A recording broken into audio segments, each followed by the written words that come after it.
Hello my dear students, welcome to digital ventures. और आज हम बात करने वाले हैं आपके topic introduction to parts of speech में फोनेम्स के बारे में। कुछ बच्चों ने इसके बारे में शायद पहली बार सुना होगा, फोनेम्स क्या होते हैं। आज हम फोनेम्स का डिस्कशन करेंगे। आज बहुत अच्छा एक डिस्कशन होने वाला है। हम ये डिस्कस करने वाले हैं कि क्यों हम ये कहते हैं कि जब हम ऑनेस्ट लिखते हैं तो ऑनेस्ट के बाद पहले ए आता है या एन आता है, ऐसा कैसे डिसाइड होता है। ओके, जब हम एक वर्ड लिखते हैं यूनिट, तो यूनिट के पहले ए होता है या एन होता है, जबकि हमें बताया जाता है कि ए ई आई ओ यू के पहले एन आता है और बाकी सब कॉन्सोनेंट्स के पहले ए आता है। तो ये अच्छा सा हेल्दी डिस्कशन होने वाला है और आप समझने वाले हैं कैसे ये सबको पता चलता है और आज के बाद कभी भी आपको प्रॉब्लम भी नहीं आएगी। लेट्स सी, करते हैं शुरुआत इसके साथ। आइए बच्चों, तो सबसे पहले आज हम पढ़ेंगे फोनेम्स के बारे में। फोनेम्स क्या होते हैं, देखिए फोनेम्स क्या होते हैं। हम बात करते हैं साउंड्स की, तो मैं आपको थोड़ा सा यहां समझाने वाला हूं, तब तक आपको समझ आएगा कि कैसे इसको क्लियर करना है। देखिए फोनेम्स से पहले हम बात करते हैं, सबसे पहले हमने कहा इंग्लिश में क्या होते हैं बेटा।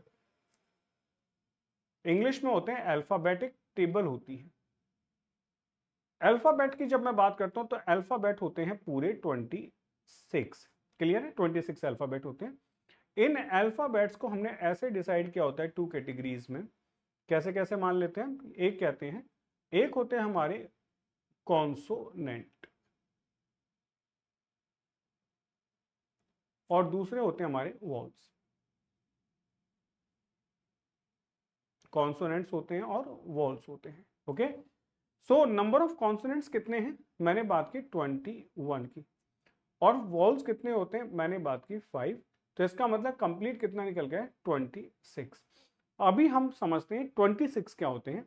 ये जो 26 होते हैं, दीज आर द सिंबल्स।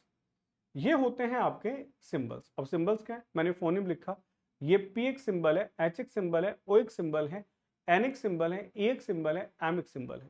तो these are the symbols we have. आपको पता है कि इंग्लिश में जो सिंबल्स होते हैं वो 26 होते हैं, लेकिन साउंड्स उससे ज्यादा होती हैं। अब ये कैसे पता चलेगा साउंड ज्यादा होती है, एक एग्जाम्पल दे रहा हूं छोटा सा। आपने कहा CHEMIST, कैमिस्ट। आपने CH को कहा बोला है, आपने कहा CHURCH, आपने CH को चाह बोला है। तो that's why there are many sound, many more sounds. Okay, तो अब जरा साउंड्स के बारे में नजर डालते हैं। कितने कॉन्सोनेंट्स होते हैं, अगर मैं बात करता हूं तो कॉन्सोनेंट होते हैं बेटा 24 एंड वॉल्स होते हैं 20। इट मीन्स कितने बनते हैं, 44। ये 44 क्या होते हैं, ये 44 होते हैं साउंड्स जो लैंग्वेज को बोलने में मदद करते हैं और हमारे लिए इंपॉर्टेंट है, जिस वजह से हम आर्टिकल ए और एन का यूज करते हैं। तो दे आर 44 फोनेम्स होते हैं। इनको हम साउंड्स कह सकते हैं आसान भाषा में। अब phoneme is the smallest unit of sound. Sound की स्मॉलेस्ट यूनिट को फोनेम कहा जाता है in a language that can change the meaning of a word, जो एक वर्ड के मीनिंग को भी चेंज कर सकता है। जैसे हमने कहा LEAD और LEAD, ठीक है, लीड और लेड। ओके, इन दोनों वर्ड्स को आप ऐसे लिख सकते हैं। ऐसे बहुत सारे वर्ड्स हो सकते हैं जिनका प्रोनाउंसिएशन अलग अलग हो जाता है। Okay, so now let's move. तो हमने आगे क्या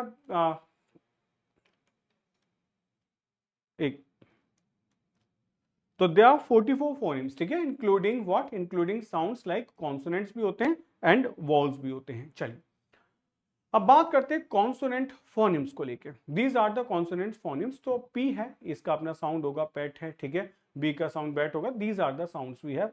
और ये आपके कॉन्सोनेंट फोनेम्स है, ये आपके बेटा वॉल्स फोनेम है, ये आपके वॉल्स के फोनेम है। ओके, 20 वॉल्स फोनेम्स होते हैं and these are the sounds. Long vowel sounds होती हैं, शॉर्ट वॉल साउंड्स होती हैं, आर कंट्रोल साउंड्स होती हैं, डिप्थोंग्स होते हैं और रिड्यूस्ड वॉल साउंड्स होती हैं। तो इन साउंड्स की वजह से ही आपको पता चलता है कि हमें कहाँ क्या लगाना होता है। अब जैसे एग्जांपल्स पे देखते हैं, आपने लिखा ऑनेस्ट, तो जब आप ऑनेस्ट में देखते हैं तो देखिए साउंड क्या है, ए वाली साउंड है। तो इसका मतलब ऑनेस्ट के पहले आने वाला जो आपका आर्टिकल होगा वो एन होगा। जब आप यू कहते हैं EWE, तो इसका साउंड यू है। इसका मतलब इसके पहले आने वाला आर्टिकल ए होगा। जब आप यूनिवर्सिटी कहते हैं तो या की साउंड आती है, इसके पहले भी ए ही होगा। जब आप यूफीमिज्म कहते हैं तो बेशक वो लिखा गया सिंबल ई से है, लेकिन साउंड में या आता है तो इसके पहले भी ए ही लगेगा। ऐसे जब आप एयरएस कहते हैं तो देखिए एच से लिखा गया लेकिन साउंड ए वाली है, तो इसके पहले आपको क्या लगाना होगा, एन लगाना होगा। यही वो कॉन्सेप्ट है। अब जैसे मैं आपको एक वर्ड लिख रहा हूं YELLOW और एक वर्ड लिख रहा हूं आपके लिए बच्चों, एक येलो है, एक है YEAR। आपको मुझे पता लगाना है, बताना है ए होगा या एन होगा, ए होगा या एन होगा। जल्दी से बताइए, फटाफट फटाफट से आप सोच लें कि क्या करेक्ट आंसर होगा। चलिए करता हूं मैं शुरुआत, आपको बताता हूं कैसे इसका करेक्ट आंसर निकालना था। ठीक है, देखिए जब हम येलो की बात करते हैं तो इसमें या की साउंड आती है, तो यहाँ ए ही होगा, कुछ नहीं करना है। जब हम ईयर की बात करते हैं तो होता क्या है, एक ईयर होता है EAR, जब आप इसको देखेंगे तो ये हमेशा ई से लिखा जाता है, तो इसके पहले हमें एन लगाना होगा। लेकिन जब आप ईयर की बात करते हैं तो ये या से लिखा जाता है, और इसका पहला लेटर या होने की वजह से जिसके पहले आपको ए लगाना होता है। तो समटाइम्स हमारे रॉन्ग प्रोनाउंसिएशंस की वजह से भी हम लोग कभी कभी आर्टिकल्स को गलत यूज कर लेते हैं।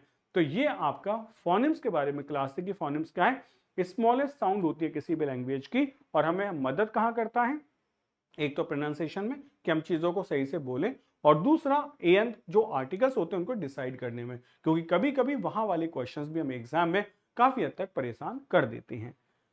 तो आपको सेक्शन बहुत अच्छे से समझ आ गया होगा। मिलते हैं नेक्स्ट क्लास में, till then take care, bye bye, जय हिंद।